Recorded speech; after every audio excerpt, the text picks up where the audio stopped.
ये क्या चीज़ है हमारा पाकपटन, ये क्या घर है हमारे पाकपटन की हवेली थी। हाँ, बहुत बड़ा घर था, बड़े कमरे थे।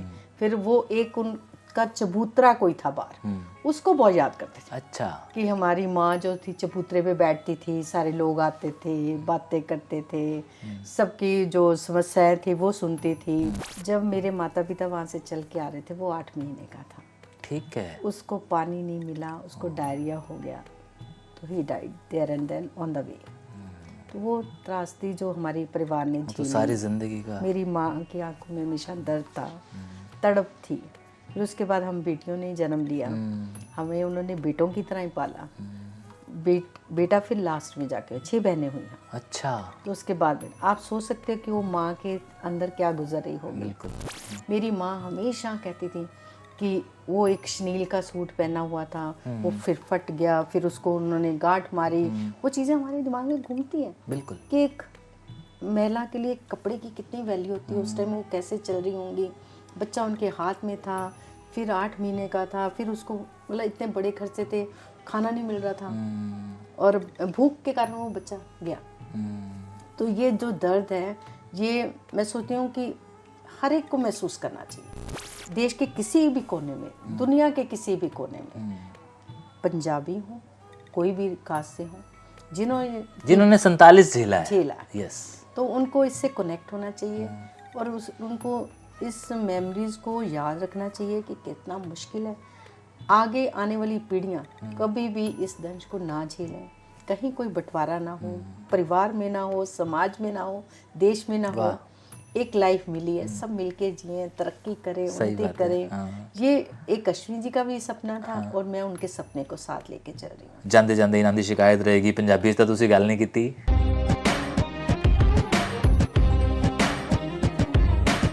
नमस्कार जी, मैं हूं आज पंजाब केसरी के उस ऑफिस में जहां से हिंदुस्तान भर को हिंदुस्तान की खबरें जाती हैं। और ख़बरें रिकॉर्ड करने नहीं आया हूं, मैं आया हूं उस परिवार की उस बेटी के साथ जिन्होंने विस्थापन को झेला है। हम अगस्त महीने में आए थे, ये सारी दुनिया जानती है, हमारे व्यूअर्स जानते हैं, वो सारे परिवार जानते हैं कि ये जो अगस्त का महीना था, ये हमारे लिए एक काला महीना था, काला अध्याय था। और उसी अध्याय के कुछ सफ़े, कुछ पन्ने हम लोग आजकल पलट रहे हैं, पढ़ रहे हैं, और उन्हीं सफ़ों में से एक अध्याय आज किरण जी के साथ। किरण जी नमस्कार। नमस्कार जी। किरण जी, ये तो हम सब भी जानते हैं और हमारे देखने वाले कि आप पंजाब केसरी को रन कर रहे हैं, लेकिन थोड़ा सा पीछे जाएं तो पहले माता पिता जी को याद कीजिए।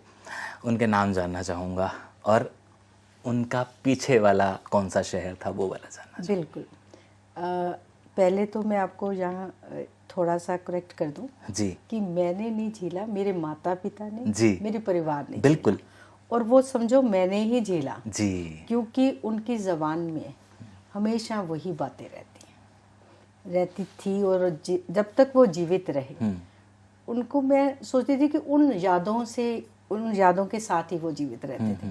तो वो लगता है कि वो हमारे सामने ऐसी वो रील बनाते थे, आजकल तो आप रील देख रहे हो ना, तो वो हमारे सामने वैसी रील बनाते थे, हमें लगता था हमने झेला। तो आप कह सकते हो कि मैंने झेला, हमारे परिवार ने झेला।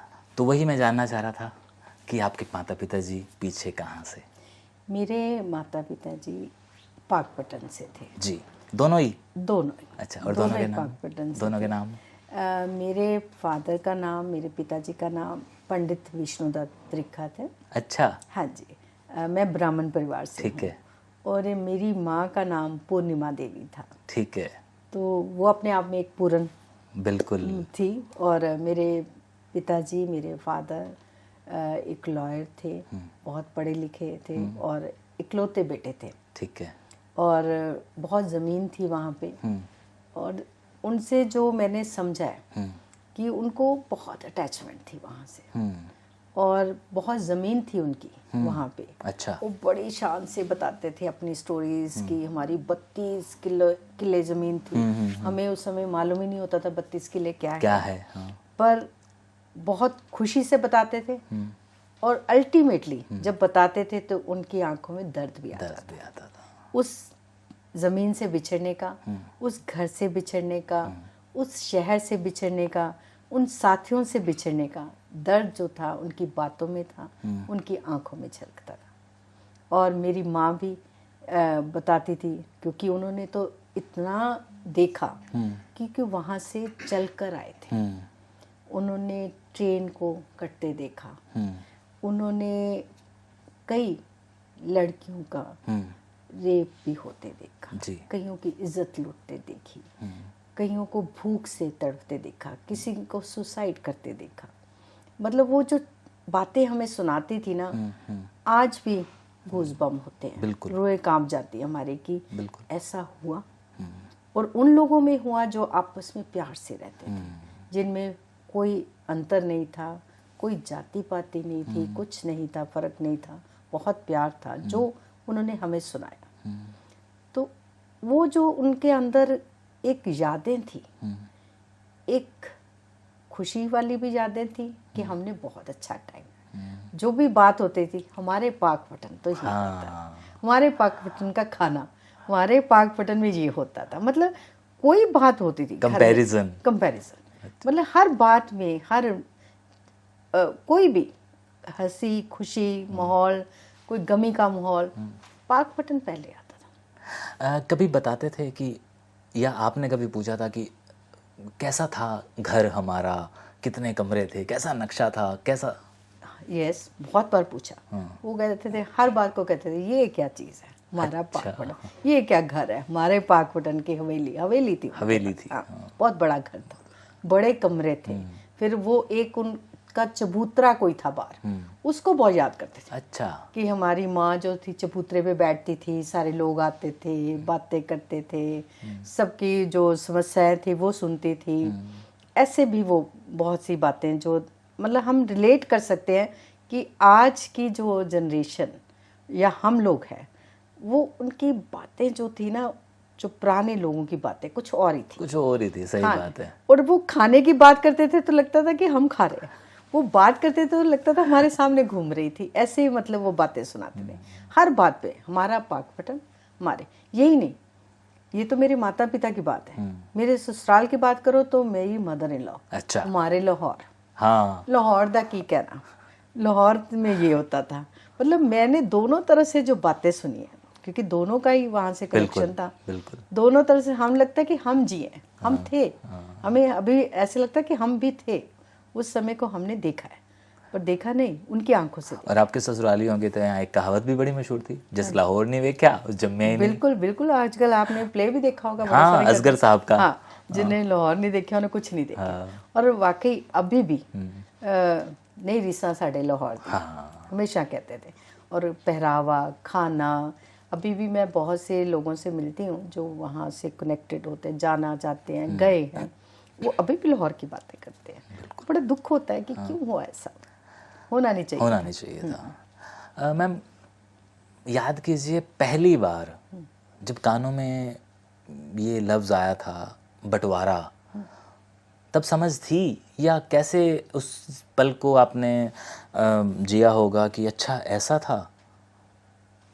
एक बच्चे को जब पता चलता है कि हम तो यहाँ के थे ही नहीं, हम तो वहाँ से आए थे, तो वो जो बंटवारा शब्द सुनने पे आपके दिल की जो फीलिंग्स थी तब कैसी थी?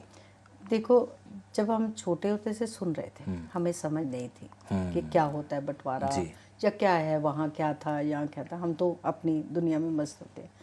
पर मेरी मायका है, उसका बहुत बड़ा नुकसान भी हुआ। हमारा सबसे बड़ा भाई था उस समय। अच्छा। जब मेरे माता पिता वहाँ से चल के आ रहे थे, वो 8 महीने का था। ठीक है। उसको पानी नहीं मिला, उसको डायरिया हो गया, तो he died there and then on the way. तो वो त्रासदी जो हमारे परिवार ने झेली, तो सारी जिंदगी का, मेरी माँ की आंखों में हमेशा दर्द था, तड़प थी। फिर उसके बाद हम बेटियों ने जन्म लिया, हमें उन्होंने बेटों की तरह ही पाला। बेटा फिर लास्ट में जाके 6 बहनें हुई हैं। अच्छा। तो उसके बाद आप सोच सकते हो कि वो माँ के अंदर क्या गुजर रही होगी। बिल्कुल। क्योंकि आज तो ना बेटी बेटे में फ़र्क है। हाँ। और हमारे माता पिता ने भी कोई हमें फ़र्क से नहीं पाला। हमेशा कहते थे ये पंडित जी की बेटियाँ हैं। तो अब तो कहते थे कि ये बेटियां के फादर पंडित जी हैं, ऐसे उनको गर्व भी हुआ हमारे पे। पर एक दर्द था, ऑफ कोर्स वो तो रहेगा। और एक तो भयानक मंजर देखे, ऊपर से अपना बच्चा खोया, तो आप सोच सकते हो कि वो दर्द उनके अंदर से कभी नहीं गया। और उसके बाद हर साल उन्हें वो दर्द कुरेदता होगा ना जब राखी आती होगी कि मेरी तियाँ और हाँ वो। जी, बिल्कुल बिल्कुल बिल्कुल। और उनका नाम भी उन्होंने दीपक रखा था। ओह अच्छा। दीपक ही उनका बुझ गया था, तो बहुत दर्द था, परिवार में बहुत दर्द था कि बेटा अगर बड़ा होता तो होता ही है, सब बिल्कुल परिवार होता में है, बिल्कुल होता है। तो ये जब बंटवारा समझ में आया तब ये दास्तानें शुरू सुननी की थी या कुरेदना शुरू किया था, या जैसे आपने बताया कि हम तो बचपन से ये सब सुनते आ रहे बचपन थे? से सुनते आ रहे थे। और जब हमें समझ आया, यू आर राइट, जब हम पढ़ने शुरू हो गए, हमारी बुक्स में भी कभी कभी आया, तब हमने रिलेट किया कि ओ ये तो हमारे मम्मी पापा तो शुरू से बोल रहे हैं। हाँ। तब उनसे फिर पूछा, वो पूछना और उनका बताने में बड़ा फर्क था। बड़ा फर्क, क्योंकि वो किताबी था। हाँ, वो किताबी था। फिर हमने उनसे, उन्होंने कहते हैं ना, अक्खां देखिया हाल, हड बित्या अक्खां देखिया हाल सुनाया। और वो उनका दर्द हमने जो महसूस किया, आपको उसके लिए मेरे पास शब्द नहीं है। बिल्कुल, मैं मानता हूँ, बहुत दर्द था। बिल्कुल बिल्कुल। और उसके बाद जब उन्होंने कहा ना, बंटवारा क्यों, एक इंसान को अपनी जगह बदलनी पड़े तो बहुत मुश्किल होती है। तो उन्होंने तो जमीन जायदाद घर साथी सब छूटे उनके। आप सही कह रहे हैं। कितना मुश्किल हुआ होगा। बिल्कुल। और उसके बाद अब मैंने रियलाइज़ किया, 20 सालों से मैं बुज़ुर्गों के लिए काम कर रही हूँ, और बुज़ुर्गों का मैंने देखा है कि जब उनको एक बिस्तर भी बदलना पड़े ना, तो बहुत मुश्किल होती है। तब उनका, मेरे माता पिता का दर्द और भी मुझे समझ आता है कि अरे वो तो जगह ही छोड़ के आ गए। अब हम भी इस स्टेज में है कि अगर हमें कोई कह दे कि अपना स्थान बदलो तो हम भी नहीं बदलें। सही बात। तो it's difficult, it's not easy. और उन्होंने क्या कहते हैं कि उनका तो सब कुछ ही बदल गया, जीवन बदला, रहने सहने का तरीका बदला। और एक और बात, वहाँ वो राजाओं की तरह जीते थे। 32 किले ज़मीन बहुत बड़ी होती है, 32 एक एक बेटा। यहाँ आके उनको शरणार्थी बोलना शुरू हो गए लोग, वो और भी दर्द था। और जहाँ वो जाते थे और उनको रेफ्यूजी बोला जाता था, शरणार्थी, ये भी उनका दर्द था। और मेरे फादर ने नीलो खेड़ी आके कैंप लगाया। ये उन कैंप उन्होंने लगाया? हाँ जी, कैंप लगाया, कितना लोगों की हेल्प करी। वहाँ पंडित जी थे, अब तो वो नहीं रहे। जब मेरे हस्बैंड इलेक्शन लड़े तो वो मुझे मिले, उन्होंने बताया कि अरे बेटा, तेरे तो पिताजी ने बड़ी सेवा की हुई है, यहाँ पे कनाल में नीलोखड़ी जगह है, वहाँ लगा था। और फिर जो ये दर्द था ना, इससे बड़ा दर्द मैं समझती हूँ कि आज के बच्चों को समझना भी चाहिए कि ये जो आज़ादी मिली, ये जो बंटवारा हुआ, ये जो हम विभाजन विविधता मनाते हैं, अभी मना रहे, वो तो कई सालों से मना। उनके अंदर तो वो दर्द था, और दर्द रो के उनके अंदर था कि हर पल को वो याद करते थे, हर पल को वो रोते थे, कुछ तो हमसे शेयर करते थे। अब हमें उनका दर्द समझ आता है, जब मैं बुज़ुर्गों को भी देखती हूँ, वो भी बहुत याद करते हैं। हर एक की एक अपनी कहानी है कि कैसे वो छोड़ के आए, कैसे वो, कईयों की लोगों ने, वहाँ जो लोग थे वहाँ के, उन्होंने मदद की, कईयों की बिल्कुल नहीं मदद की। ये अलग अलग स्टोरीज है। बिल्कुल, आप तो देख रहे हो, लोगों से मिल रहे हो कि कईयों के साथी पड़ोसियों ने शुक्र किया कि जा रहे, इनका घर हमें मिला। कई लोग इतने थे कि अपनी जान हथेली पे रख कर भी बचाया। आज वो अलग अलग पीड़ा है सब लोगों की। आपको याद आता हो कभी उन्होंने ये कहा हो कि एक बारी दोबारा होके आना है? बहुत बार। अच्छा। बहुत बार। और ये जो उनका सुना हुआ था, मेरे ससुराल से भी जो सुना था, मेरे हस्बैंड गए देखने, जब वाजपेयी जी गए थे बस में, तो मेरे हस्बैंड गए थे साथ। तो वो तो उन गलियों में लाहौर अपनी प्रेस को देख के आए। और मतलब उन्होंने वो तो नहीं वहाँ के पले हुए थे, वहाँ जन्मे नहीं थे ना मैं, क्योंकि उन्होंने सुना था तो उनको फील होता था ये मेरा घर, ये हमारी प्रेस, वो सारा देख के आए थे। हाँ, सब देख के आए थे। वो दादाजी के लाडले थे? दादाजी के लाडले थे, बहुत लाडले थे, बड़े पोते थे और बड़े लाडले थे। और चाहे मेरे माता पिता हों या मेरी सासू माँ थी, मेरे सबके मुँह से यही सुना कि लाहौर दियाँ गल्लां तो ओंदी रीसा नहीं। और वो जाना चाहते थे, देखना चाहते थे। मेरे हस्बैंड ज़रूर गए, वो देख के आए सारा कुछ, और उन्होंने आके लिखा भी। और तो और मेरे ससुराल और मायके दोनों तरफ फ्रीडम फाइटर रहे। ठीक है। और ये जो आप आज बंटवारे की बात कर रहे हो, मेरे कज़न है डॉक्टर चंद्र त्रिखा, उन्होंने तो सीरीज़ लिखी है और हमने अपनी पंजाब केसरी में प्रिंट की उसको। मैं बता नहीं सकती कहाँ कहाँ से लोगों ने हमें कनेक्ट किया, कांटेक्ट करने की कोशिश की, क्योंकि सब कनेक्टेड है। बिल्कुल दर्द एक चीज़ ऐसी है जिनसे सबको कनेक्ट किया हो। बिल्कुल। तो बड़े तरह तरह से लोगों के फ़ोन आते थे कि हम भी अपनी स्टोरी बताना चाहते हैं, हम भी मिलना चाहते हैं। तो आई टोल्ड हिम कि आप भी प्लीज़ बुक लीजिए, बुक करिए, लोगों से मिलिए, क्योंकि वो कनेक्ट हो रहे थे एक दूसरे से। आपने जिस शख्स का नाम लिया है, जिस शख्सियत का नाम लिया है, उनके बारे में मैं 2 बातें कहना चाहता हूँ। एक तो ये कि मैं ही डॉक्टर चंद्र त्रिखा साहब की वजह से यहाँ बैठा हूँ। अच्छा। मैं खुद कहाँ पहुँच सकता था आपके पास। उन्होंने मुझे कहा कि केशव तुम्हें जाना चाहिए इस परिवार के पास। और दूसरा इन्हीं का वो प्लेटफॉर्म है जहाँ से वीकली डॉक्टर त्रिखा साहब का एक कॉलम निकलता है और जिसमें कभी कभार जब पार्टीशन का जिक्र आता है तब वो अपना दर्द उड़ेल देते हैं, क्योंकि वो भी पाकपट्टन से हैं। हाँ, तीसरी बात, कभी कभार इस ना चीज़ का जिक्र उनके कॉलम में होता है और मोहब्बत से भरा हुआ होता है कि केशव नाम का भी एक शख्स है जो ऐसी दास्तानें रिकॉर्ड कर रहा है। तो मैं आज इसी परिवार में बैठा हूँ जिस परिवार ने समाज को बहुत कुछ दिया है। और इस परिवार के बारे में वाकई में मैम ने जैसे पहले कहा ना कि मेरे पास लफ्ज़ नहीं है, तो इस बारे में कहने के लिए मेरे पास लफ्ज़ नहीं है कि मैम के परिवार ने क्या क्या नहीं दिया है। कहने को तो एक बात ही है कि हाँ जी न्यूज़पेपर है, लेकिन न्यूज़पेपर नहीं है, वो बहुत बड़ा परिवार है। ये बरसों से न्यूज़पेपर नहीं, एक मिशन है जो हमेशा देशभक्ति से भरा है, देश के लिए लिखता है, देश के लिए जीता है, बिल्कुल। देश के लिए कलम चलती है। और अश्विनी जी, लाला जगत नारायण जी, रमेश चंद्र जी एक ऐसे पत्रकार थे, निडर, निर्भीक, निष्पक्ष, बिल्कुल, और डरते नहीं थे, झुकते भी नहीं, बिल्कुल। जो थी बात जो होती है वो लिखते थे। और अगर आपको याद हो तो इन लोगों ने देश की आज़ादी के लिए लड़ाई लड़ी।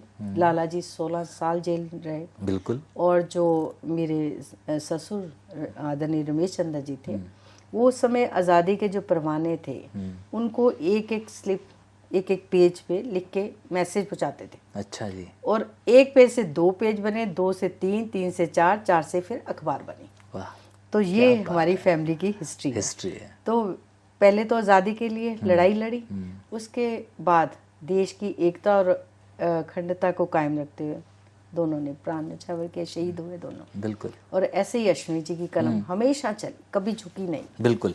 अश्विनी जी की कलम के बारे में तो क्या कहने, मतलब उनको तो मतलब अभी भी लगता नहीं है ना कई बार कि ऐसा लग रहा है कि उन्हीं की कलम तो लिख रही है वो सारी चीज़ें। हाँ जी, हाँ। अच्छा, जब जाने की बात करते थे तो स्पेशली कोई चीज़ कहते थे माता पिता जी कि वो चीज़ देखने जाना है, या वो चीज़ उत्थे सी, या वो जब माता पिता जी कंपैरिजन करते थे? पाकपट्टन यस, बहुत बार कहते थे, बस यही कहते थे कि उनको अपना घर बड़ा याद आता था। अच्छा, घर और बाजार भी याद आता था। अच्छा। और फिर मेरी सासू माँ को भी वही था, लाहौर अपना कॉलेज याद आना सी। ये देखो मैं अपनी कॉलेज की BA मेरी मदर इन लॉ पढ़ी हुई थी।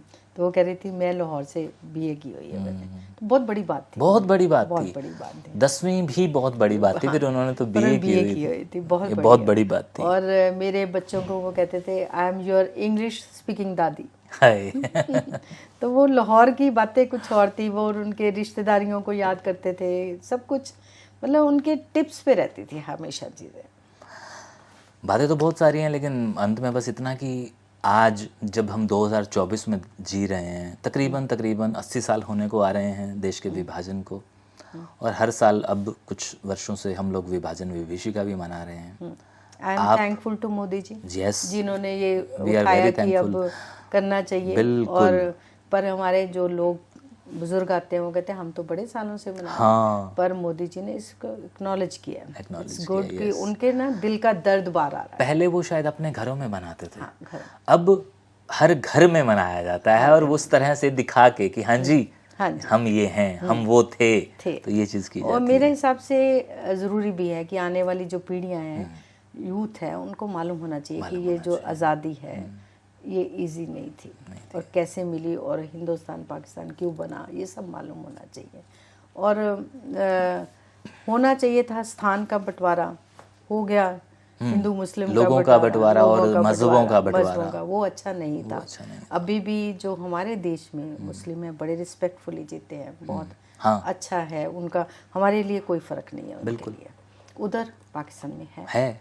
तो वहाँ के हिंदू, आपने देखा है मजनू का टीले पे शिवर लगे हुए, उनकी मैं मदद करने भी जाती हूँ। जी और ये फ़र्क है, वो दिल को चुभता है कि हर इंसान को ये सोचना चाहिए कि हम इंसान हैं, ये मज़हब तो कुछ भी नहीं है इनके सामने, ह्यूमैनिटी इज़ फर्स्ट। बिल्कुल। और आने वाली पीढ़ियाँ, मेरे को लगता है आज जो यूथ आ रहा है वो भी फ़र्क नहीं करेगा, नहीं करेगा।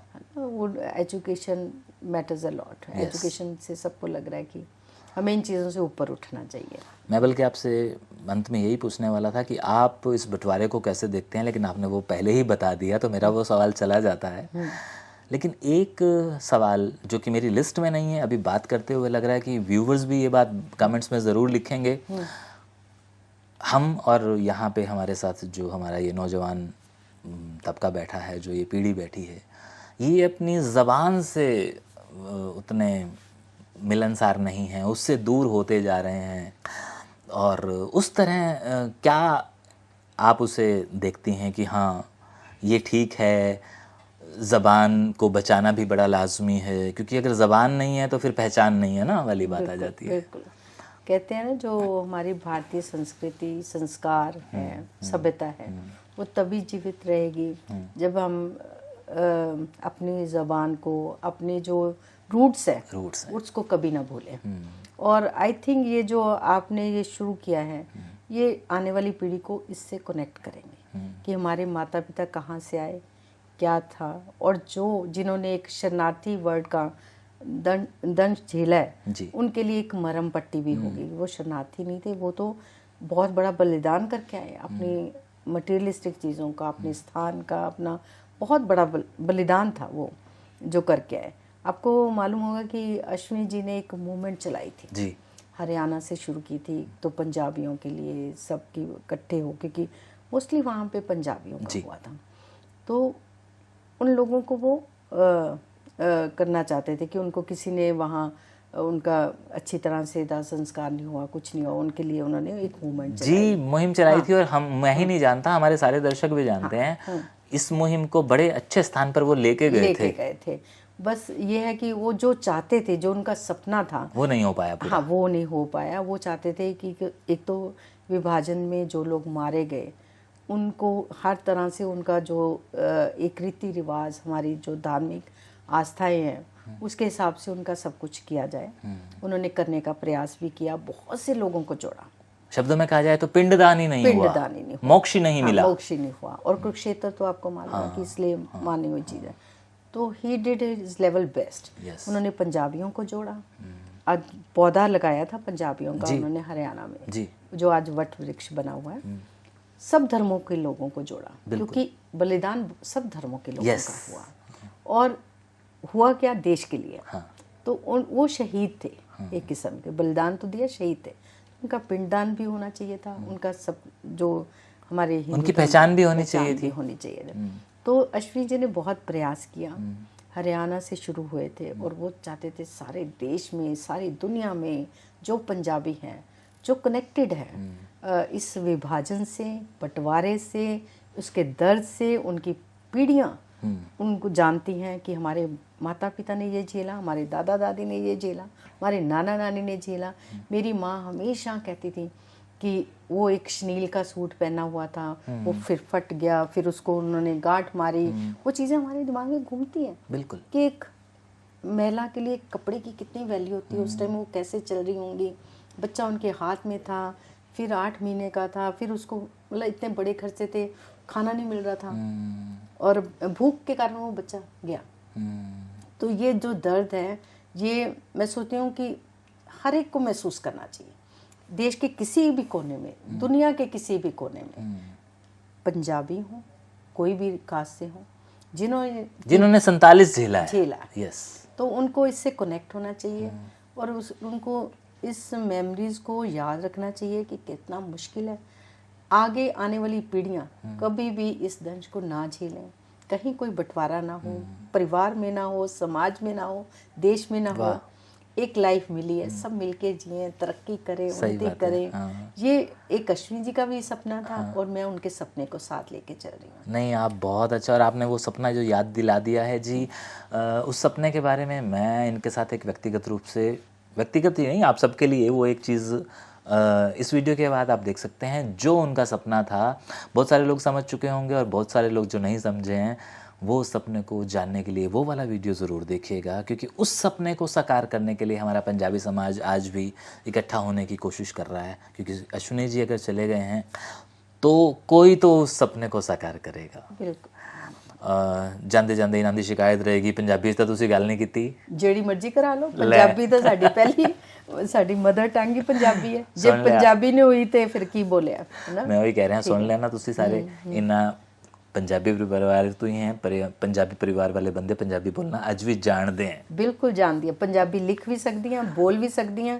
I can talk in Punjabi, walk in Punjabi, run in Punjabi। ਇਹ ਵਾਲੀ ਗੱਲ ਇੱਥੇ ਕਹੋ, ਇਹ ਵਾਲੀ ਗੱਲ ਇੱਥੇ ਕਹੋ। ਬਿਲਕੁਲ ਬਿਲਕੁਲ, ਪੰਜਾਬੀ 'ਚ ਮੈਂ ਪੰਜਾਬੀ ਬੋਲ ਵੀ ਸਕਦੀ ਹਾਂ, ਲਿਖ ਵੀ ਸਕਦੀ ਹਾਂ।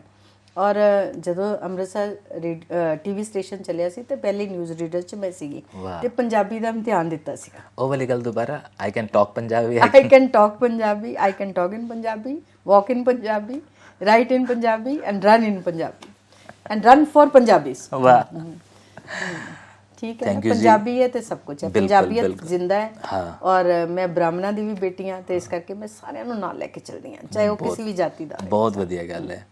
ਤੇ ਅਗਲਾ ਵੀਡੀਓ ਜਿਹੜਾ ਅਸ਼ਵਨੀ ਜੀ ਦੇ ਬਾਰੇ ਹੈ ਉਸ ਦਾ ਜ਼ਰੂਰ ਇੰਤਜ਼ਾਰ ਕਰਨਾ। ਤੇ ਮੈਨੂੰ ਉਮੀਦ ਨਹੀਂ ਸੀਗੀ ਕਿ ਮੈਂ ਇੱਕ ਤੋਂ ਬਾਅਦ ਦੂਜਾ ਵੀ ਕਰਾਂਗਾ, ਲੇਕਿਨ ਹੁਣ ਇਹਨਾਂ ਦੀ ਜਿਹੜੀ ਪੰਜਾਬੀਅਤ ਬਾਹਰ ਆਈ ਹੈ, ਇਸ ਕਰਕੇ ਮੈਂ ਦੂਜਾ ਵੀਡੀਓ ਵੀ ਕਰ ਰਿਹਾ। ਸ਼ੁਕਰੀਆ। ਚੰਨ ਕਿੱਥਾ ਗੁਜ਼ਾਰਿਆ